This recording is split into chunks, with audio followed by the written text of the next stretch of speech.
Welcome to my channel. I'm the Nerd Doctor, here to diagnose what's wrong with your RPG game and here to help you fix it. So today we are talking DC20's magic systems. Because let's face it, D&D spell slots just always felt clunky and wrong and just didn't make sense. I mean, I guess if it's purely a game, then great, but even then, the mechanics always were a little bit clunky. Today we're talking about DC20's fixes of the spell casting system and why your next wizard might actually be fun to play. Forget sitting there and spending hours reading your spells while everyone else is enjoying their time at the table. You are going to be an active participant, and trust me, you're going to need to be in DC20 combat. So, D&D had some great ideas, but also a lot of baggage. Spell slots like magical ammo with a spreadsheet. Prepared spells, hope you guessed what you needed today. And concentration, one spell at a time. I mean, I guess you could do one that's not concentration. You could never do more than one. And scaling, don't get me started on scaling, but you don't really cast better, you cast bigger. And even then there were a lot of different spells that you needed for the same problem. For instance, if we were just talking like dominate humanoid, dominate monster, yeah, you need two different spells in order to do pretty much the same thing. And so, but don't get me wrong, D&D spellcasting is iconic, but it's also like trying to cast Fireball with your hands tied behind your back and your spells written in Latin. So let's go into DC20 spellcasting. At a glance, it's mana, not spell slots. You have a pool. Spend it how you want. Talents over lists. You build your caster like a deck. You pick your favorite effects and scale with those talents. You don't really have to block yourself in or hold yourself to just one type of spellcaster. You could easily take a talent and a different type of spell casting class and get the feel for that and see if there's any type of skills like maybe the sorcerer or the warlock. And the cross, and don't get me started on a warlock sorcerer multi-class, because in D&D that is broken. You can just keep converting your level 5 spells in warlock to sorcery points, and yeah, don't get me started. Anyways, off track. Let's get back to it. So no more long rests to really get your spell slots back. You always know your spells, and what you do is you get back mana points instead. And then the spells are really customizable. Just swinging back to that moment of like, it's just going to be dominate, and obviously the spells are not come out, but I'm a backer for the Dungeon Coach's channel, and so I'm behind the curtain for a lot of this.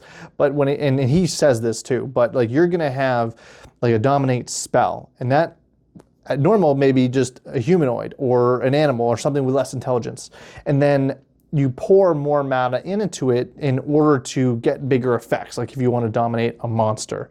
Now that's going to be limited because you only can release as much mana determined by your level, but as you get stronger and able to release more mana, you'll be able to take that mana pool and pump it into more powerful versions of the spell. So keep an eye on that. I just think it's going to make more sense. Like you only have so many spells to choose from, and there's just way too many to choose from in D&D.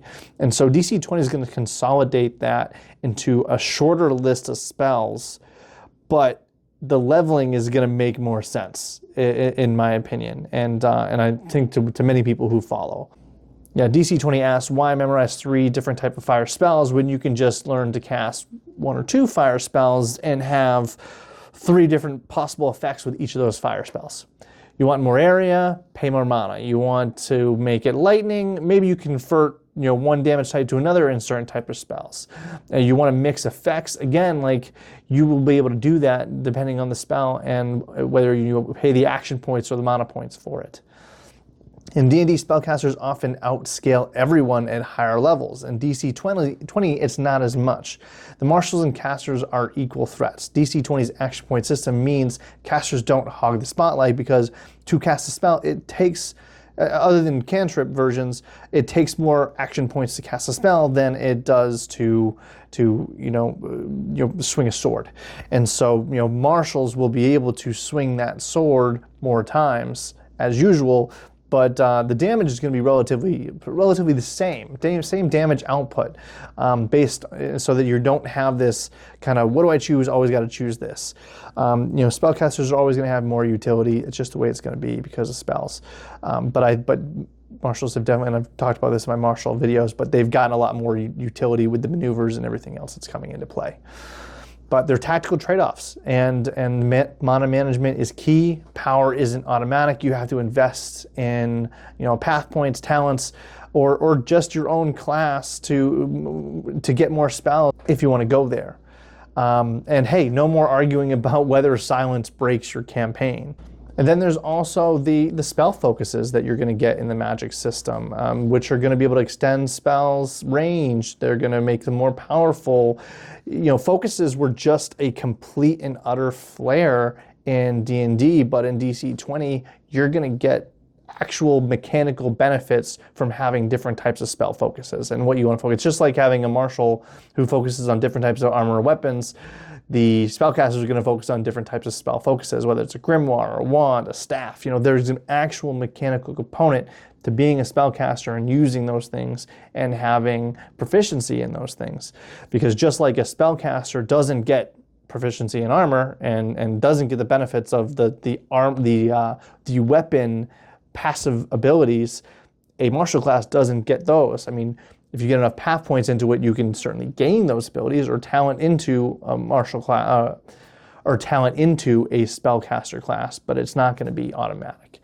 But that's just some of the cool stuff that is coming out in DC20, and they're always coming out with newer and cooler stuff. I can't wait to see the spellcasting system fully fleshed out, because just watching them come out with new spells is just so much more interesting and intriguing to me than D&D was. And like I said, like, you know, there's going to be a chunk when it comes to reading a spell, but it's going to be much easier to get through than what you had to look through in D&D. So it's going to be much easier to keep track of, because once again, just swinging back to that comment about combat, you have to be reactive in DC20 because of spell dueling, and because that's their version of counterspell. It's not just a simple counterspell that automatically happens.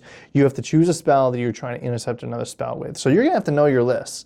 But you know, on the flip side, Marshals gotta know their list when it comes to maneuvers, because those they help inflict conditions. So everyone's gonna be on the level playing field of having to know their stuff and knowing their player's ability if you want to be effective in combat in DC20. And I think that just brings the game to a next level, because you don't have people staring out of the phone. They're there, they're ready to play.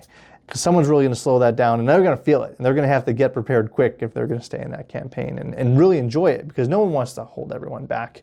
And no one wants to be sitting there being held back. So, you know, in conclusion, D&D spellcasting gave us classics, which DC20 is going to honor. They're going to pull a lot of those classics into the game, but DC20 is going to give you more control. You're not just a magic vending machine, you're a spell architect. Less bookkeeping, more spell slinging, that is DC20. Thanks again for listening, guys. Again, this was the Daily Dose of Your Nerd Doctor. Don't forget to hit those like and subscribe buttons, and to keep me coming out with more material. Stay clever, play smarter.